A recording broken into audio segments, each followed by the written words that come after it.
할렐루야. 아멘. 네, 이렇게 만나게 돼서 정말 반갑습니다. 지난주에 한 번 못 뵀는데 굉장히 오래간만에 뵌 것 같습니다.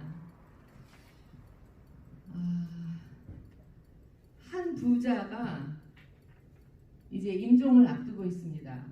근데 그의 그 작은 딸이 그렇게 평상시에는 커 보이고 아주 강해 보이던 아버지가 그렇게 침상에 누워있어 무기력하게 있는 것을 보고 참 의아했습니다. 그래서 이제 며칠을 그렇게 누워있는 아버지를 보는데 마침내 임종할 시간이 되었어요. 딸이 묻습니다. 아버지, 멀리 가실 거예요? 그러자 아버지는 자기 딸을 물끄러미 쳐다보다가 얘야, 그렇단다. 나는 너를 다시는 보지 못하게 될까봐 참 두렵다. 또 딸이 묻습니다. 아버지, 그곳에 가면 멋진 집과 친구들이 많이 있습니까? 그 말을 듣고 아버지는 한동안 아무 말을 못했어요. 겨우 입을 열어서 그렇게 말합니다. 나는 그동안 얼마나 어리석었던가. 이 세상에서는 위대한 사업을 이루어서 내노라 할 만큼 유명한 사람이 되었지만 이제 내가 갈 저 세상에서는 나는 가난뱅이로구나. 얼마나 많은 그리스도인이 이 부자와 같은 고백을 하게 될지 모릅니다. 사람이 사는 동안에 기회가 항상 있는 것은 아닙니다. 물론 어린 사람에게는 우리가 살 수 있는 시간이 많으니까 기회가 많다고 생각할 수 있겠죠. 하지만 이틀 전에 그 한국의 그 시장 박원순 시장이 돌아가신 걸 보십시오. 아무도 몰랐죠. 그 신문을 보다가 보니까 또 저랑 동갑이더라고요. 56년생. 참 인생이 너무 짧은 거죠. 그분에게도 예수님을 믿을 수 있는 그 기회가 있었다면 그렇게 자살로 마감을 하지는 않았을 텐데 하는 생각을 해봤습니다. 누구에게나 인생에 중요한 그 기회가 옵니다. 우리 크리스찬에게는 어떤 기회일까요? 이 기회를 통해서 어떤 사람은 완전히 새로운 방향으로 인생을 끌고 가게 돼서 그야말로 성공적인 인생이 될 수 있지만 그 기회를 놓치면 그냥 그 자리에 머물러 있게 됩니다. 코비드-19 지금 온 세계가 벌벌 떨고 있는 이 팬데믹 시대에 우리는 살고 있는데 이 시대에 무슨 말씀을 나누는 것이 참 좋을까 하고 이제 곰곰 기도하면서 생각을 해봤는데 물론 전염병에 관한 그 성경 본문도 많아요. 한두 번은 다 목사님들이 그런 설교들을 하십니다. 그런데 오늘 이 본문이 떠올랐어요. 이 시기에 살아남으려면 우리는 정말 아버지를 입술로만이 아닌 정말 아버지를 사랑하고 또 이웃을 사랑하는 것밖에 없구나. 저는 그냥 덤으로 사는 인생이라고 생각합니다. 언제부터? 한 4년 전에 이제 저희 남편이 돌아가셨어요. 근데 그 이후로는 인생이 짧은 것을 알았기 때문에 그냥 덤으로 산다고 생각하고 하루하루가 너무 감사하고 소중하고 은혜가 넘칩니다. 혼자임에도 불구하고 그게 하나님의 은혜죠. 오늘 이 말씀을 통해서 나에게 주신 말씀, 우리에게 주신 말씀, 우리 교회에 주신 말씀이라고 생각하시고 그 절호의 기회를 얻으시는 여러분과 내가 될 수 있도록 주님의 이름으로 축복합니다. 아멘. 여러분, 왜 전염병이 두렵습니까? 왜 두려워요? 결국은 죽을까봐 두려운 거예요. 그렇죠? 많은 사람들이 죽어나갔으니까. 그래서 생각을 해봤어요. 그러면 이 죽음의 문제를 해결하면 두려울 게 없잖아요. 그렇죠? 육적으로는 우리가 전염병 수칙을 잘 지킬 수 있는 방법밖에 없어요. 예, 마스크를 쓰면 75%, 또 손을 소독을 하고, 또 너무 많은 사람들한테 가서 그렇게 우리가 얘기하지 아니하고, 이 문제를 우리가 오늘 말씀 가운데 해결했으면 좋겠습니다. 그래서 자유하시기 바랍니다. 오늘 본문은 유명한 말씀입니다. 여기 띄었나요? 오늘은 어떻게 말씀 그거 다 있어요. 있어요. 네. 하나님을 사랑하고 이웃을 사랑하라는 것이 율법의 전체라는 것입니다. 그런데 이 말씀이 인생의 전환점에서 하나님이 주신 말씀이라는 것을 아는 사람은 그렇게 많지 않습니다. 성경에서 이 말씀을 주신 시점을 아는 것이 중요합니다. 왜? 언제 주님께서 이 말씀을 하셨는지. 먼저 시간과 장소 그 배경을 살펴보면 사랑의 두 가지 계명, 하나님 사랑, 이웃 사랑. 이 본문은 예수님께서 십자가에 달리시던 그 마지막 주간 화요일에 주신 말씀입니다. 예수님은 안식일 다음 날인 그 오늘로 말하면은 그 종려주일에 예루살렘에 이제 입성하십니다. 월요일에 그 성전을 더럽힌 그 성전 청결 사건이 있었고, 성전에서 장사하는 자들을 다 내어 쫓으시고 그런 사건이 있었죠. 이 사건이 우리한테는 참 통쾌한 일이지만 유대인들에게는 어땠을까요? 치욕적인 사건이었습니다. 화요일은 예루살렘에 그 5대 논쟁이 있었는데, 첫째는 대제사장들과 장로들이 예수님께 와서 성전 청결 사건에 대해서 묻습니다. 내가 무슨 권세로 이런 일을 하느냐? 두 번째는 또 바리새인들이 와서 묻습니다. 가이사에게 세금을 내는 게 맞습니까? 세 번째로 사두개인들이 와서 부활이 없다고 말합니다. 그래서 예수님과 논쟁을 하기를 원합니다. 이 말은 무엇입니까? 7 형제와 그 결혼한 여자는 부활 때 누구의 아내가 됩니까? 부활이 있으면 그들에게는 곤란한 거거든요. 다시 바리새인들이 왔는데 그 중에 율법사가 오늘 본문에 나오는 율법 중에 어느 계명이 가장 큽니까? 하고 예수님께 물어봤어요. 그리고 예수님께서 5번째로는 이제 바리새인들에게 물으시는 것으로 5가지의 논쟁이 끝납니다. 화요일에 있었던 그 5대 논쟁 중에 4번째 논쟁이 오늘 본문인데 35절에 그 중에 한 율법사가 예수를 시험하여 묻되 선생님이요, 율법 중에 어느 계명이 가장 큽니까? 하고 묻습니다. 율법사가 몰라서 물었을까요? 알고 있습니다. 예수님을 시험하여 무너뜨리기 위해서 물어본 것입니다. 순수한 마음이 아닌 예수님을 해하려고. 그 이유는 예수님께서 성전에 와서 난동을 부렸기 때문입니다. 우리에게는 성전 청결 사건이지만 아까 말씀드린 것처럼 유대인의 입장에서 보면은 이것은 난동이었어요. 그래서 대제사장, 장로, 바리새인, 사두개인 모두 몰려와서 논쟁을 벌이는 겁니다. 22장 15절에 보면 바리새인들이 가서 어떻게 하여 예수로 말의 올무에 걸리게 하여 할까 하고 상론하고 이렇게 말했습니다. 22장 34절은 어떻습니까? 예수께서 사두개인들로 대답할 수 없게 하셨다 함을 바리새인들이 다 듣고 모였는데, 바리새인들이 예수께 온 것은 사두개인들의 그 논쟁에서 예수님한테 졌다는 이유, 이겼어야 되는데 논쟁에서 졌어요.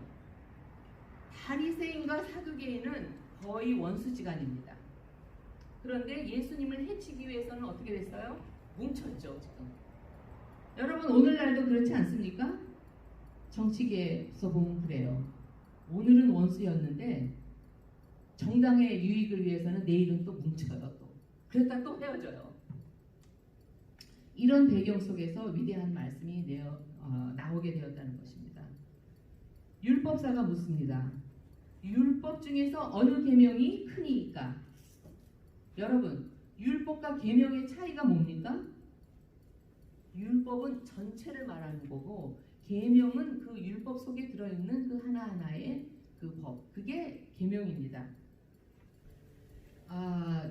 그 율법에는 몇 개의 계명이 있냐면 613개의 계명이 있었다고 합니다. 613 계명, 코맨드먼트가 있었어요. 그 613개로 된 율법 중에서 어느 계명이 제일 크냐는 겁니다. 예수님의 답변은 내 마음을 다하고 목숨을 다하고 뜻을 다하여 너의 하나님을 사랑하라. 너무나 심플합니다. 내 이웃을 내 몸과 같이 사랑하라는 것 두 번째로. 하나님 사랑하고 이웃을 사랑하고. 우리 40절을 한번 다 같이 읽겠습니다. 40절 있죠? 우리? 40절. 같이 봉독하겠습니다. 이 두 계명이 온 율법과 선지자의 강령이니라. 이게 무슨 뜻입니까? 헬라어 원문대로 하자면은 모든 율법과 선지서서 이 두 계명에 다 달려있다는 거예요. 그러니까 가장 으뜸이라는 얘기죠. 우리가 흔히들 성경을 한 단어로 표현한다면 뭐라고 표현합니까? 사랑이라고 하죠. 사랑. 전부 하나님이 사랑하셔서 우리가 죄 질 때 용서해 주시고 또 우리가 회개하면 또 용서해 주셔서 또 살만하면 또 죄 짓고 또 회개하고 또 용서 구하고. 절호의 기회. 제가 왜 이 제목을 붙였을까요? 오늘 이 시간이 우리에게도 터닝 포인트, 그 절호의 찬스가 되기를 원하는 마음에서 제가 그렇게 붙였습니다. 이 말씀은 예수님께서 가장 위대한 계명을 알려주신 말씀일 뿐더러 예수님을 해하려고 하는 그 온 바리새인들에게 주신 말씀입니다. 하나님께서 우리에게 말씀을 주실 때 진리의 말씀일 뿐 아니라 나 개인을 위해서도 주신 말씀이라는 것을 아시기 원합니다. 예, 그냥 듣고 하나님 사랑, 이웃 사랑, 바리새인들한테 줬다고 그 말을 아닙니다. 지금 이 자리에 계신 저와 여러분에게 주신 말씀입니다. 그럴 때 저희들에게 그 좋은 찬스, 절호의 기회가 오는 것입니다. 주님께서 율법사 바리새인들에게 말씀하십니다. 최고의 율법은 하나님을 사랑하고 이웃을 사랑하는 것이다. 그 율법의 말씀대로 살고 있느냐고 말씀하십니다. 이 사람들은 지금 예수님을 무너뜨리고 올무에 걸리게 하려고 작정을 하고 온 사람들입니다. 그런데 사실 율법사와 바리새인들에게도 그때 예수님이 하신 그 말씀이 절호의 기회였습니다. 왜? 회개하고 돌이켰다면 그들은 며칠 후 예수님을 십자가에 못 박지 않아도 됐습니다. 회개했다면 모든 것이 다 우리가 그 예정론에 의하면 이건 하나님에 의해서 다 되신 거지만은 그런 마음, 그런 아쉬움이 있었습니다. 성경을 읽는 가운데 왜 그들은 그 주님의 말씀을 순종하지 않고 받아들이지 않았을까? 그리고 3일 후에 그들은 예수님을 십자가에 못 박았습니다. 주님께서 주신 절호의 기회를 놓침으로 이들은 죄인의 길에 들어서게 된 것입니다. 구약에서 이 말씀이 나오는 배경은 또 하나 있습니다. 하나님께서 이스라엘을 애굽에서 구출해서 데리고 나온 다음에 광야에서 이 말씀을 주셨습니다. 광야는 애굽의 그 문화생활과 방식이 젖어서 이스라엘을 새롭게 하는 장소입니다. 우리 모두 다 광야를 거쳐야 돼요. 인생 생활에 있어서, 인생 삶에 있어서. 아니라고 생각하는 사람 한 명도 없죠. 네, 다 듣고 보면은 광야 시절이 다 있어요. 근데 하나님이 왜 그 광야를 주시겠습니까? 거기서 넘어지고 깨지고 그래서 새로운 사람이 되라고. 그래서 더 하나님께 가까이 오라고. 하나님의 은혜를 알라고. 이 말씀을 거부한 그 출애굽 세대는 광야에서 죽습니다.